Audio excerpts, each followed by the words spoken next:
प्यारे दोस्तों, आज के इस वीडियो में हम आपको एक ऐसे राजा का वाकया सुनाने वाले हैं जब उसने नौकर की बीवी से जिना करने का इरादा किया। यानी राजा ने नौकर की बीवी से गंदा काम करने का सोचा तो उस राजा पर अल्लाह का ऐसा अजाब आया जिसको देखकर आपकी रूह कांप जाएगी और आप हैरान रह जाएंगे। आपसे गुजारिश है कि आप इस वीडियो को पूरा जरूर देखते रहें और वीडियो को लाइक करके चैनल को सब्सक्राइब भी कर दें। चलिए देखते हैं वीडियो। एक राजा महल की छत पर टहलने चला गया। टहलते टहलते उसकी नजर महल के नजदीक घर की छत पर पड़ी जिस पर एक खूबसूरत औरत कपड़ा सुखा रही थी। राजा ने अपनी बांदी को बुलाकर पूछा, यह किसकी बीवी है? बांदी ने कहा, राजा सलामत, यह आपके नौकर फिरोज की बीवी है। राजा नीचे उतरा। राजा पर उस औरत के हुस्नो जमाल का सहर छा गया था। उसने फिरोज को बुलाया। फिरोज हाजिर हुआ तो बादशाह ने कहा, फिरोज, हमारा एक काम है। हमारा ये खत फला मुल्क के राजा को देकर आओ और उसका जवाब भी उनसे लेकर आना। फिरोज उस खत को लेकर घर वापस आ गया। खत को अपने तकिए के नीचे रख दिया। सफर का सामान तैयार किया।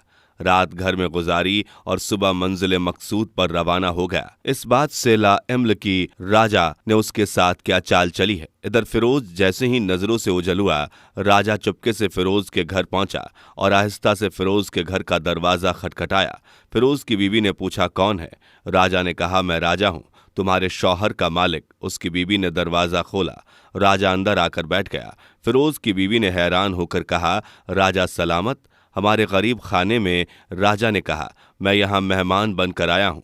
फिरोज की बीवी ने राजा का मतलब समझकर कहा, मैं अल्लाह की पनाह चाहती हूँ आपके इस तरह आने से जिसमें मुझे खैर नजर नहीं आ रही है। राजा ने गुस्से में कहा, ऐ लड़की, यह तुम क्या कह रही हो? शायद तुमने मुझे पहचाना नहीं। मैं राजा हूँ। अगर आपको वीडियो पसंद आ रही है तो इसे लाइक करते रहें। तुम्हारे शौहर का मालिक। फिरोज की बीवी ने कहा, राजा सलामत, मैं जानती हूँ कि आप राजा हैं, लेकिन बुजुर्ग कह गए हैं कि शेर को अगर चेज जितनी भी भूख लगी हो लेकिन वह मुर्दा तो नहीं खाना शुरू कर देता। और कहा, राजा सलामत, तुम उस कटोरे में पानी पीने आ गए हो जिसमें तुम्हारे कुत्ते ने पानी पिया है। राजा उस औरत की बातों से बड़ा शर्मशार हुआ और उसको छोड़कर वापस चला गया, लेकिन अपने चप्पल वहीं भूल गया। यह सब तो राजा की तरफ से हुआ। अब फिरोज को आधे रास्ते में याद आया, जो खत राजा ने उसे दिया था वह तो घर पर भुलाया है। उसने घोड़े को तेजी से वापस मोड़ा और अपने घर की तरफ लपका। फिरोज अपने घर पहुंचा तो तकिए के नीचे से खत निकालते वक्त उसकी नजर पलंग के नीचे पड़े राजा के नालेन पर पड़ी, जो राजा जल्दी में भूल गया था। अगर आपको वीडियो पसंद आ रही हो तो लाइक करते रहें। फिरोज का सर चकरा कर रह गया। वह समझ गया कि राजा ने उसको सफर पर इसलिए भेजा ताकि वह अपना मतलब निकाल सके। फिरोज किसी को कुछ बताए बगैर चुपचाप घर से निकला।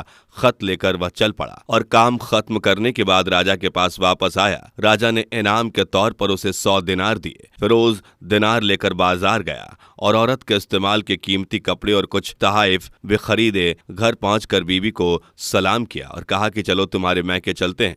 बीवी ने पूछा, यह क्या है? उसने कहा, राजा ने इनाम दिया है और मैं चाहता हूं कि यह पहनकर अपने घर वालों को भी दिखाओ।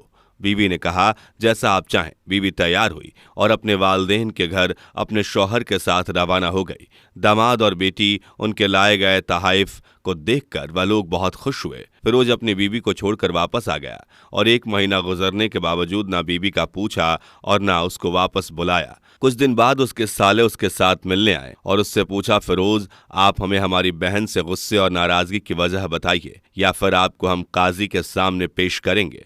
फिरोज ने कहा, अगर तुम चाहो मुझे काजी के सामने पेश कर दो, लेकिन मेरे जिस्म में इसका कोई एक ऐसा हक बाकी नहीं जो मैंने अदा न किया हो। वह लोग अपना केस लेकर काजी के पास पहुंच गए।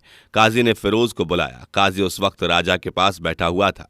दोस्तों, अगर आपको वीडियो पसंद आ रही है तो इसे लाइक करते रहें। लड़की के भाइयों ने कहा, अल्लाह राजा सलामत काजी को कायम और दायम रखे। काजी साहब, हमने एक सरसब्ज बाग दरख्त फलों से भरे हुए और साथ में एक मीठे पानी का कुआं इस आदमी के हवाले किया था। इस आदमी ने हमारा बाग उजाड़ दिया, सारे फल खा लिए, दरख्त काट दिए और कुएं को खराब करके बंद कर दिया। काजी फिरोज की तरफ मुतावजा हुआ और पूछा, हाँ तो लड़के, तुम क्या कहते हो? फिरोज ने कहा, काजी साहब, जो बाग मुझे दिया गया था वो इससे बेहतर हालत में मैंने उन्हें वापस कर दिया। काजी ने पूछा, क्या इसने बाग तुम्हारे हवाले वैसे किया जैसे पहले था? उन्होंने कहा, जी काजी साहब, उसी हालत में वापस किया, लेकिन हम इससे बाग वापस करने की वजह पूछना चाहते हैं।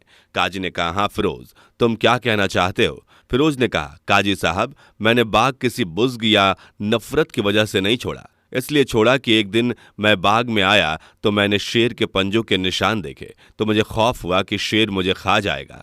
इसलिए शेर के इकराम की वजह से मैंने बाग में जाना बंद कर दिया। राजा जो टेक लगाए यह सब कुछ सुन रहा था, उठकर बैठ गया और कहा, फिरोज, अपने बाग की तरफ अमन और मुतमईन होकर वापस लौट जाओ। बल्लाह, इसमें कोई शक नहीं कि शेर तुम्हारे बाग में आया था, लेकिन वहां पर ना तो कोई असर छोड़ सका, ना तो कोई पत्ता तोड़ सका, ना कोई फल खा सका। शेर तुम्हारे बाग में थोड़ी देर रहा और मायूस होकर वापस लौट गया। खुदा की कसम, मैंने कभी तुम्हारे बाग के गिर्द लगी मजबूत दीवारें नहीं देखी। इस तरह फिरोज अपने घर लौट आया और अपनी बीवी को भी वापस बुला लिया। ना तो काजी को पता चला और ना ही किसी और को कि यह माजरा क्या था। क्या खूब बेहतर है अपने अहलो आयल के राज छुपाना, ताकि लोगों को पता न चले। अपने घर के भेद किसी पर जाहिर ना होने दो। अल्लाह आप सबको खुशियों से भर दे, आपके अहले आयल को और आपके माल को अपने हिफ्ज़ो अमान में रखे। आमीन या रब्बुल आलमीन।